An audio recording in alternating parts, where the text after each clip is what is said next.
હું વિનંતી કરું આ પ્રોજેક્ટના કો ચેરમેન શ્રી સુભાષભાઈ પટેલને કઈ પરિસ્થિતિમાં એવા સંજોગોમાં અને કઈ રીતે કાર્ય કરે છે એની આપણને આપથી ઝલક આપશે. સુભાષભાઈ.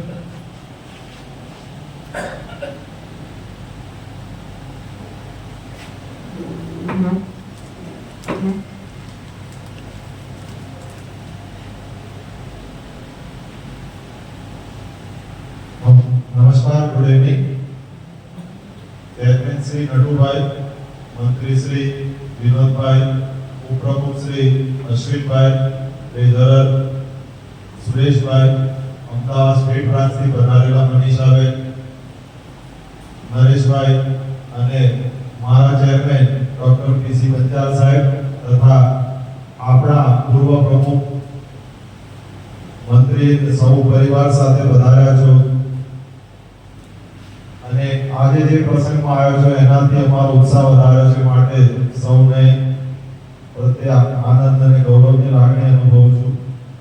સૌથી પહેલા તો હું ભગવાનનો પહેલા ઉપકાર માનું છું કે આ પ્રોજેક્ટમાં ઘણા બધા હર્ડલ્સ આવ્યા પરંતુ એ સામાન્ય થઈ અને અમે ટીમથી પાર પાડી શક્યા એના માટે હું ભગવાનનો આભાર માનું છું. ક્રિકેટ ટીમમાં 11 ખેલાડીઓ હોય એ જ રીતે હાલ ફૂટબોલ ફીવર ચાલી રહ્યો છે એમાં પણ 11 ખેલાડીઓ હોય. બંનેમાં ડિફરન્સ એ છે કે ક્રિકેટમાં વન મેન શો હોય છે, ક્રિકેટની અંદર ફૂટબોલમાં ગોલ એ લક્ષ્ય હોય છે. એટલે પંચાલ સાહેબ, જગદીશભાઈ સોની સાહેબ, તેજલબેન પટેલ, ભરતભાઈ શાહ, પ્રદ્યુમનભાઈ અગ્રવાલ, આ હું 11 ના નામ દઉં છું, બીજા 6 સાથે. ટીમમાં અલ્પેશભાઈ પરમાર, દેવેન્દ્રભાઈ રાજપૂત, નરસિંહભાઈ ઠાકોર, અનિલભાઈ પ્રજાપતિ, શુભ પટેલ, મારી સાહેબ 11 નંબર. 12મા નંબરમાં અમારી સાથે અરુણભાઈ કડેલ હતા. એ સિવાય બેકએન્ડમાં ડોક્ટર નિલેશભાઈ શાહ, નિખિલેશભાઈ ત્રિવેદી, ડોક્ટર પ્રકાશભાઈ ઠાકોર, કેવી સુથાર સાહેબ અમારે બેકમાં હતા, જેના કારણે અમે આ જે પ્રોજેક્ટ હતો એ સારી રીતે મેનેજ કરી શકે. એમાં જે હર્ડલ્સ આવી એની વાત કરું તો ચોથા મહિનાના જ્યારે રશની શરૂઆત થઈ, એક દુકાન બનાવવા સ્ટાફ પૈકી નરસિંહભાઈના ફાધરનું અવસાન થયું 16/4 રોજ. 10/5 રોજ કંડક્ટરની ભરતીની જાહેરાત થઈ કે આ ભરતી થાય. 11/5 રોજ હું પોતે ડીસા ગામમાં હાજર હતો. અમારા બીજા સ્ટાફ રાકેશભાઈના માતૃશ્રીને હાર્ટ એટેક આવ્યો, આઈસીયુમાં દાખલ કરવો પડ્યો. હું પોતે હાજર નહોતો. ત્યારે મારા પડોશીને કહ્યું ઈશનભાઈને, ભાઈ આમને હાર્ટ એટેક આવ્યો, તમે જરા દવાખાને જાઓ. એ વખતે મૂંઝવણ તો હતી પરંતુ અરુણભાઈ દેવદૂત થઈને આવ્યા. એમને સામેથી ફોન આવ્યો કે સુભાષભાઈ મારા ઉપર આટલા ફોન આવે તો તમારા ઉપર તો કેટલા ફોન આવતા હશે. તો કે કઈ કામ હતું પણ તો મેં કીધું દુકાને પહોંચો, બહુ સ્ટુડન્ટનો રસ છે તો તમે ત્યાં પણ પહોંચો. તો તાત્કાલિક અરુણભાઈ ત્યાં આગળ પહોંચ્યા. એ દિવસે 11/5 રોજ 100 એડમિશન કર્યા હતા, 100. મારી એબ્સન્સમાં સ્ટાફ અને અરુણભાઈ એ વખતે હાજર હતા. 15/5 રોજ સ્ટેટ બ્રાન્ચ દ્વારા ઓનલાઈન મીટિંગ કરવામાં આવી અને કહ્યું કે ભાઈ તમે આ રીતે. બીજું જે 11/5 ની વાત કરી એ સાથે એ વખતે હું મારી દીકરીની સીએ ની એક્ઝામ હતી એટલે હું ત્યાં તો 12મી તારીખની ફાઇનલ એક્ઝામ હતી. એના કારણે હું હાજર નહોતો. એની સાથે મોરલી રહેવું જરૂરી છે એટલા માટે. 22/5 રોજ સુરેન્દ્રનગરનો વિડીયો કાઢ્યો કે ત્યાં આગળ લાઈન લાગી, પોલીસને બોલાવવી પડી. એ દિવસે અમે નિર્ણય કર્યો કે શું કરવું.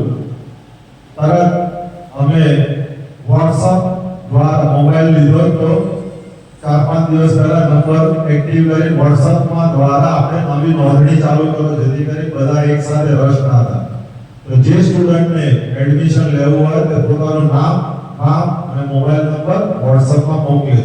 પછીથી જે પંચાયત સાહેબે કેવી રીતે અમે એને સામે રિપ્લાય કરતા કે આજે કેટલાને એડમિશન આપી શકીશું, કારણ કે પેરેલલ મારી ટ્રેનિંગ એ ચાલુ, સવારનો ટાઈમ ઓફિસ વર્ક એટલે ચાલુ જ એટલે સવારથી સાંજ સુધી બેચે ચાલુ, આ બાજુ એડમિશન એ ચાલુ. એટલે અમે સ્ટુડન્ટનો આ રીતે મેસેજ આવે પછીથી વોટ્સઅપમાં અમે સામે મોકલતા મેસેજ, બીજા દિવસે વોટ્સઅપ બંધ થઈ ગયું. હવે વોટ્સઅપ પણ પ્રોફેશનલી થઈ ગયું. અમે બીજી કોર્પોરેટ આના માટે બલ્ક મેસેજ મોકલી શકાય એના માટે સંપર્ક કર્યો 2-3 જગ્યાએ. ત્યારે એનું ચાર્જીસ એક જણે 15,000 કીધા એક વર્ષના, બીજાએ 11,000 કયા 2 વર્ષ માટે 1 લાખ મેસેજ મોકલી શકશું. ત્યારે અમારા ટીમ પૈકી અમે ડિસ્કશન કર્યું, કલ્પેશભાઈ એનું સોલ્યુશન શોધી કાઢ્યું કે આપણે QR કોડમાંથી જોઈન્ટ કરશું તો બીજા બધા મેમ્બર જોઈન્ટ થઈ જશે. એટલે 30-30 ની બેચમાં અમે QR કોડ જેવો સ્ટુડન્ટ એડમિશન લેવા આવે એનું નામ નંબર પેલું કરી QR કોડમાં એ લોકો એડ કરી દે. એટલે 30 ની બેચ થાય એટલે નેક્સ્ટ A B C તારીખ પ્રમાણે એ રીતે બેચ કરે. એ રીતે અલ્પેશભાઈ દ્વારા પણ સંસ્થાને રીતે કે બીજું વધારાનું બર્ડન ના પડે એક સોલ્યુશન મળ્યું અને એ રીતે અમે આગળ વધ્યા. આ રીતે 5-6 ફરીથી જાહેરાત થઈ કે હવે એટલે પેલી જાહેરાત ખાલી ભરતી કરવાની હતી, 5-6 જાહેરાત થઈ કે હવે આ તારીખ સુધી ફોર્મ ભરાશે, 5 તારીખ સુધી ફી ભરાશે, 7 તારીખે તમારી છેલ્લી તારીખ. 5 તારીખે સાંજે જાહેરાત થઈ, 5મી રાત્રે 9 વાગ્યા સુધીમાં વોટ્સઅપમાં મેસેજ નંબર બતાવો મોર ધેન 1000 કરતા વધારે મેસેજ એની અંદર હતા. હવે શું કરવું? ત્યારે અમે બધાએ કહ્યું કે હવે આપણે એવી રીતે કરીએ કે નવી જે સ્ટુડન્ટનું એડમિશન છે આપણે હવે 1 સાલ પછીથી લઈશું, કારણ કે 1000 જણા આપણી પાસે નોંધાઈ ગયા. હવે નવાને તમે ત્યાં આગળથી વોટ્સઅપમાં અને દુકાનની આગળ પોસ્ટર બનાવી લગાવી દીધું નેક્સ્ટ ડે કે ભાઈ ન્યૂ એડમિશન આફ્ટર 1 જુલાઈ. એના પાછળ 2 આશય હતા કે ગ્રોસ ઓછો થાય, 7 તારીખ છેલ્લી હતી, ટ્રેનિંગ 8 દિવસની હોય એટલે પેલો વિચાર કરે કે રહેવા દો. ડ્યુઅલ પર્પસ તે મેં વિચારી મૂક્યું. એવરી ડે સવારે અને સાંજે અમે સ્ટાફ સાથે મળતા, જતા આવતા પંચાયત સાહેબને મળતો હતો, ક્યાંક હોય તો સોની સાહેબને, કારણ કે 2 ડોક્ટર એક ભણસાલી ટ્રસ્ટમાં એક સાહેબ ત્યાં આગળ કેવી રીતે કરવું એના કોન્સ્ટન્ટ ડિસ્કશન કરીને આગળ વધતા હતા.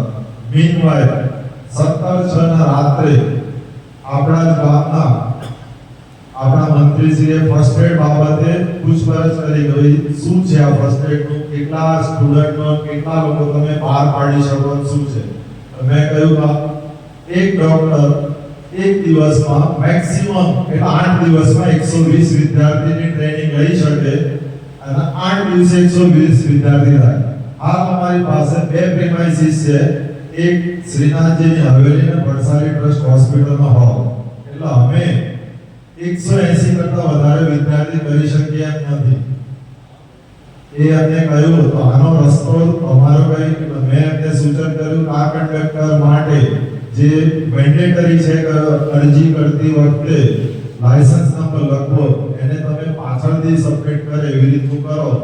એમને કહ્યું અમે આ દિશામાં વિચારીએ છીએ. અને 1-2 કલાક પછીથી ગુજરાત સરકાર દ્વારા જાહેરાત કરવામાં આવી કે કંડક્ટરનો બેઝ અરજી કરવા માટે મેન્ડેટરી નથી.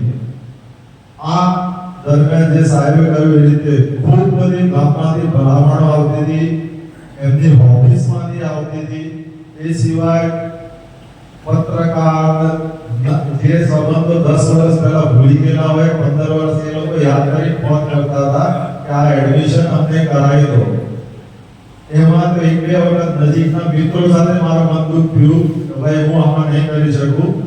આ જે નોમ છે કે બધાનો જે ને મેસેજ કરેલો છે કે ઘણા લોકો કહેતા મેં 1 તારીખે કર્યો, 24 તારીખે કર્યો, હવે હું પાછળથી એને લઈ લઉં. મર્યાદામાં છે છતાં ક્યાંક કર્યું છે પણ મર્યાદામાં, ભાઈ મારા 5 કરતો 1 કરતો નહીં, પણ એના માટે સ્પેશિયલ અલગથી વિચારી અને એવા બિયોન્ડ ધ રૂલ થઈ અને પણ અમે કામ કર્યું છે એમાં અમારા અલ્પેશભાઈ જે મેઇન છે આ પ્રોજેક્ટ સંભાળતા એના મિત્રો રહી જતા હતા રસુ પંચાલ સાહેબને ત્યાં આગળ સ્પેશિયલ બેચ અલગથી કરી હતી ઓકવર્ડ ટાઈમમાં પણ એમને પેલું થઈ જાય એના માટે મેં ટાઈમિંગ સાચવી અને છોકરાઓને ટ્રેનિંગ આપી હતી એટલે જે 2019 માં અરુણભાઈ કડેલ દ્વારા આ પ્રોજેક્ટનો અરુણોદય થયો હતો અને 2023 માં પ્રકાશભાઈ ઠક્કર દ્વારા વધુ પ્રકાશમય ફર્સ્ટ એડ નું થયું હતું અને 2026 માં નટુભાઈ પટેલના કાર્યકાળમાં નવી ઊંચાઈએ હવે પહોંચી ગયું છે ફર્સ્ટ એડ નો પ્રોજેક્ટ રેગ્યુલર રીતે આ સમયમાં મતલબ વચ્ચે તો તમે 30 છોકરાઓ હતા તો સાહેબની પ્રીમાઇસીસમાં કરતા હતા અને ગરમીનું જોતા મનીષાબેન અમે એસી હોલની વ્યવસ્થા કરી હતી અને એમાં પણ મને કહેતા આનંદ થાય મેં સંજયભાઈ ગાંધી સાહેબને કહ્યું સાહેબ આમાં એક એસી બંધ છે કે બે એસી બંધ છે સાહેબે તાત્કાલિક સાંજે કરાવી દીધું બીજા દિવસે સવારે હાજર એટલે ચાલુ થઈ ગયું હતું અને એમને ફક્ત લાઇટ બિલમાં અમને અત્યાર સુધી એટલે ગઈકાલ સુધી અમે એમની પ્રીમાઇસીસ શ્રીનાથજી હવેલી ઓનલી લાઇટ બિલમાં એમને પ્રોવાઈડ કરી હતી આશામાં હું સંજયભાઈ ગાંધીને પણ આભાર માનું છું બીજું વાત કરું તો અમારી દુકાને અમે પહેલા રેડ ક્રોસના એક ભાવથી સ્વસેવાની રીતે બીપી ચેકઅપ કરતા હતા તો એના માટે રેડ ક્રોસનો ડબ્બો મૂક્યો હતો ઘણા લોકો નોમિનલ રકમ નાખતા હતા સમ આવતી હતી પછીથી મેં એવું કર્યું કે હવે તો ફ્રીની કોઈ વેલ્યુ નથી મને એવું રિયલાઇઝ થયું પછીથી મેં એવું કર્યું કે કમ્પલસરી 30 રૂપિયા નાખવાના 30 થી વધારે નાખી શકો ઓછા નહીં એ છેલ્લા 15-20 વર્ષથી કરું છું એ જે પણ રકમ થાય તો આપણા ખજાનચીને એવરી યર અમારી દુકાન દ્વારા અમે આપી દઈએ છીએ આ ખજાનચી હમણાં તાજેતરમાં પણ અમે રકમ આપી હતી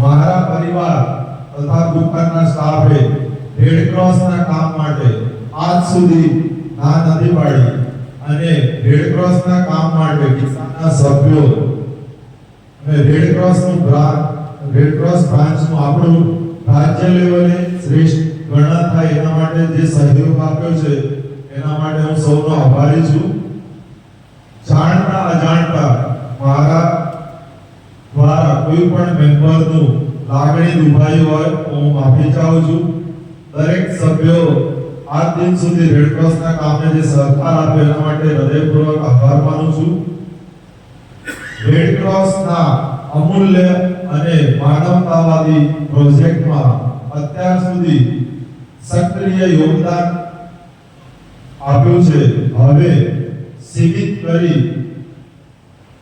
આગામી મારું જીવનનો બાકી સમય હું આત્મકલ્યાણ અને પરિવાર સાથે વિતાવવા માંગુ છું આશા રાખું છું કે આપ સહજતાથી મને આ મારા મિશન માટે મુક્ત કરો એવી હું તમને તમારી પાસે અરજ મૂકું છું બીજું મારી દુકાનની જગ્યા તથા મારો સ્ટાફ આપણા રેડ ક્રોસના કામ માટે નવી જગ્યા ના મળે ત્યાં સુધી ઉપયોગ કરવાની હું આ તબક્કે સર્વને ખાતરી આપું છું છૂટ આપું છું આભાર જય રેડ ક્રોસ